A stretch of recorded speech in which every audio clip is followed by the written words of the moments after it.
And we're going live with Ian Cameron. I'm Drew Martin. This is the overnight shift. We'll try to get you on the right side of the number for Thursday's MLB card, May 25th. Going down the line here with expert MLB handicapper Ian Cameron. Can find him on Twitter at Babano. His work's also at sportsmemo.com, and a regular contributor here at SBR. Ian, how you doing today, bud? Yeah, I'm doing good, Drew. Ready to go with the overnight shift. And again, for those people that have asked me, questions about certain games on the show, it would be nice to answer them, but we are trying to keep this a very, very short show. Just circle a certain amount of games each day that we think might move, that are of games of interest, that we might have an initial lean on from a betting perspective. So as much as I'd love to answer questions from people in the chat, in order to keep the show at a reasonable time level, which is the intent on the SBR end of things, we got to go quick hitter style. But glad you're tuning in, nevertheless. Yeah, absolutely. Well said, Ian. And feel free to hit either of us up on Twitter. You can find him at Babano, myself at Drew Martin Bets. We'll answer some questions on where we think the line's moving. And please, if you're watching, like the content, please give us a like. Just hit the thumbs up button, not the thumbs down button. But for the sake of time, we'll get right into it. 953-954. We got San Francisco Giants versus the Chicago Cubs, a day game in Wrigley. Samardzija versus Butler. Was doing a little research on these guys, Ian. It looks like Eddie Butler, only 2 starts. His last start, only 3 innings pitched in over 90 pitches. So that's not good. It looks like he had 5 walks. You think he'll be able to find the strike zone against the Cubs lineup? That's the ultimate question, and I was looking to make a case for Jeff Samardzija and the Giants on the road, but I was not expecting. I'm very disappointed by this price, very disappointed, because we've seen Chicago in minus 150, 60, 70 in that range in the first few games of this series against the Giants. Now they're basically even money. So unfortunately, no bargain here on San Francisco, and Eddie Butler's a concern to me. He's never been a guy that I've looked at as having a ton of upside. He's struggled with his walks as of late. It's been the complete opposite, Drew, for Samardzija. Look at his control. It's been impeccable in his last 4 starts. Not a single batter walked, and 36 strikeouts in his last 4 starts. Real impressive from Samardzija. He's starting to show signs of turning things around. His overall road ERA, a little bit of a concern. Hasn't pitched very well away from home this season. But the Cubs, just unfortunately, from their standpoint, haven't exactly been as strong at the plate as we've come to expect them. We'll see if they can hit Samardzija here. I was looking at the Giants, but unfortunately, odds makers, you tip your cap to them. They did a good job here. Yeah, it's an interesting line. Of course, we don't have a total with it at Wrigley, but yeah, you touched on it. The Cubs, not as strong offensively as a lot of us would have thought. Kind of the World Series hangover. It'll be interesting to see if they can turn it on. But on to the next one, 957-958, Pittsburgh, Atlanta. Ian Nova versus Bartolo Colon, Big Sexy, who age is catching up to him a little bit. He's not as sexy as he used to be as far as cashing for his backers. But Ian Nova started off the season really good. Ian has since cooled off a bit, but overall, he's hanging tough. It's interesting to see this price, minus 106 for Pittsburgh. I almost think that it would be a little bit more. It's kind of surprising. I'm thinking about getting on Pittsburgh. Are you with me?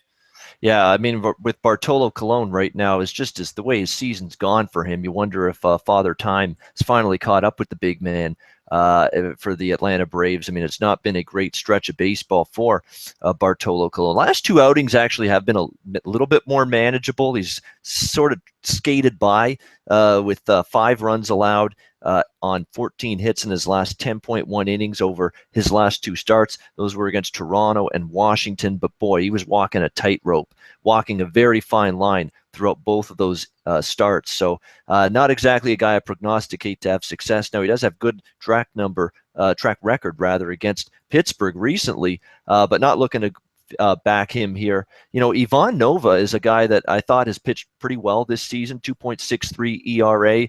That's good stuff for him. He's had good control, only 4 walks and 61 innings pitched this season on the road, a 2.8 ERA, 3 walks, 21 strikeouts, just 11 runs allowed for him in 35 innings. So, yeah, I mean, from a side perspective, I'd have to side with the Pirates here. Maybe the first 5 innings, though, because the Pirates bullpen has been a little bit of a problem. Tony Watson blew another save last night for the Pirates. So that bullpen a little tricky. So maybe the first 5 is the preferred route in this game. Yeah, and it's interesting. We were talking about the NL East a lot on the roundtable today, which if you haven't seen it, check it out on YouTube. I tweeted it out. So, but the thing with Atlanta is their bullpen's not bad. A 1.22 WHIP from their relievers on the season, so it's by far the best bullpen in the NL East. So that's something to keep in mind when betting on or against the Braves. But 967, 968, Texas, Boston.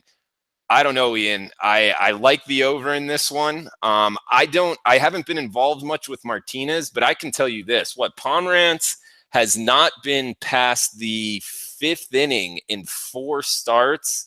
He's kind of all over the place. I'm not looking to bet on Drew Pomerantz, especially with his profile in Fenway Park. I've been looking to go against it a lot this season. Took some losses early on, but about 4 starts ago, it started paying off. And I'm looking at the over. I'm also looking at the Rangers at a big plus price underdog. Are you thinking Rangers, or are you more on the favorite in this one?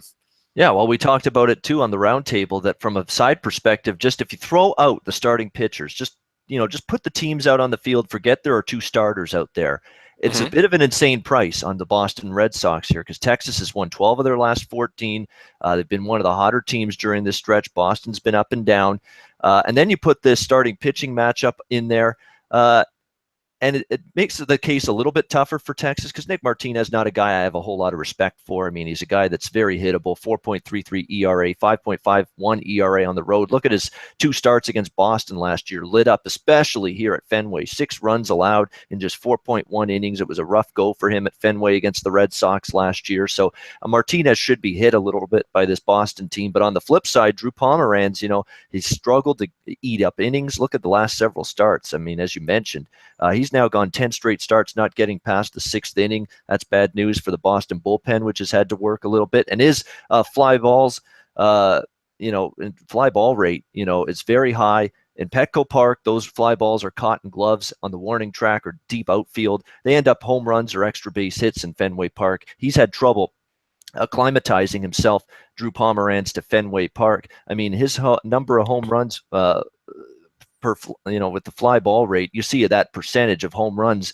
with the fly balls just go way up from Fenway with Drew Pomeranz compared to his numbers at Petco. So that's definitely been an issue for him. When you look at his numbers, 4 of his 7 home runs allowed at home. So Texas, with their lineup, which is more than capable, should be able to score. This is going to be a lot like that 11-6 game, I think, of the first game of this series. Should see runs.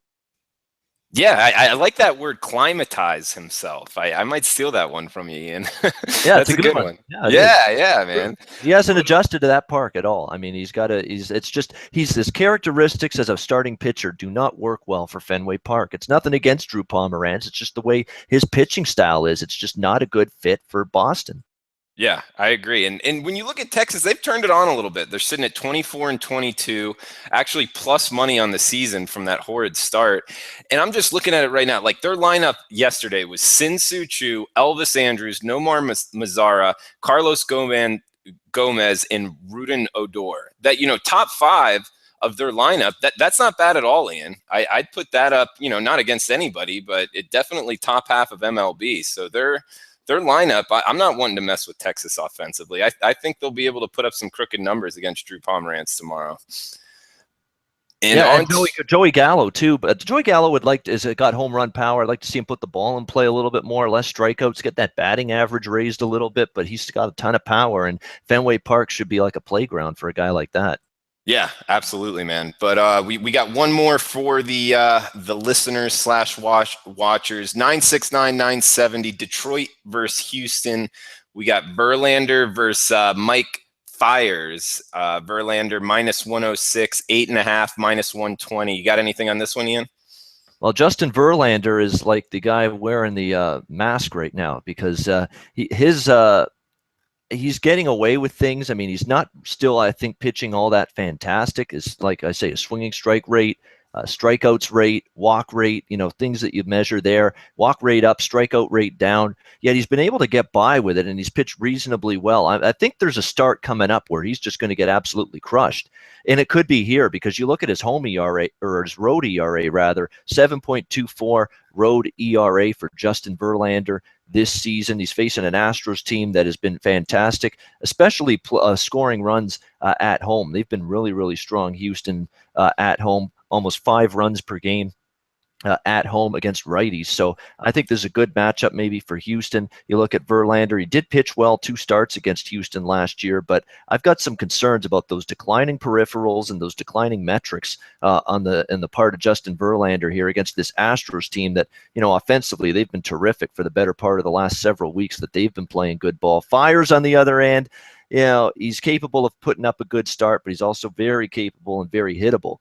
At times, as he's been better at home than he's been on the road. That's the good news. He's sort of pitched better here at this ballpark. All things considered, Houston team total over makes some sense. And, I'm not in love with Fiers, but would have to lean to the Houston side. You may actually see some Detroit money here just because Verlander's the name pitcher, still gets some traction in the betting market. So if you like Houston, you may want to sit back, wait it out a bit, see if that early Detroit money flows in, because I get the feeling it just might, because you got a guy like JV on the mound. Yeah, no, you called it. And looking at Bet Online, the movement right now, it looks like it opened at 3 o'clock at Detroit plus 115, and now it's all the way down to Detroit even money. And same thing at Chris, it moved a little bit as well. So yeah, you called it. I wouldn't be surprised if we see a little bit more Verlander money as well.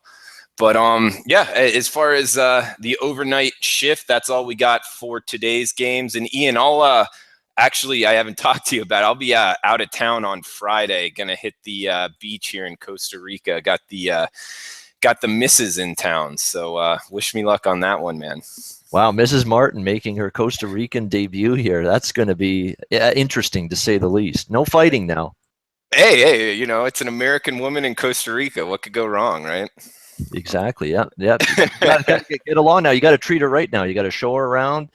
Spend some money on her. Come on, that's your wife, for crying out loud. Absolutely, man. No, I'll try to treat her as well as I possibly. Don't be a cheapskate. Spend some of that Twins money you won earlier today.